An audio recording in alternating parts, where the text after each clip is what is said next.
Ipinanganak sa pangalan Nora Cabaldera Villarreal, premiado artista sa pelikula, mga awit, producer thespian, naging ginagawa ng The Pinoy Dream. Ang kanyang pagsikat mula sa hirap habang nagtitinda ng mani at tubig sa istasyon ng bus sa probinsya at ang pag-akyat sa tugado ng talumpati na tinawag na superstar patuloy mo. Kakambal ng gusto trabaho at angking talento ay ang bumihan sa imahinasyon ng henerasyon ng mga Filipino. Ang dyan ng bata ako talagang kaya maitim, tapos maliit.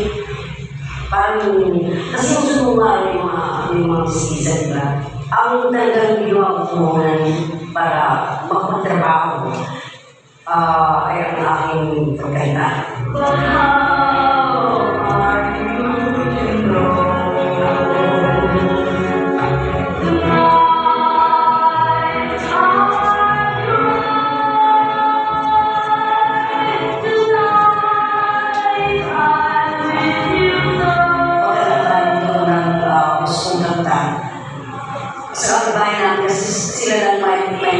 May radyo.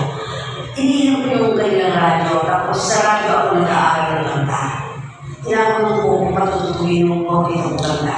Doon ko rin pinimorya yung lyrics ng kanta sa radyo. Nagsimula ako sa probinsya, sumasali ako sa mga singing contest. Nananalo naman ako first prize. Tapos ang naalala ko first prize ang Prensan 20 pesos. Pinabukasan,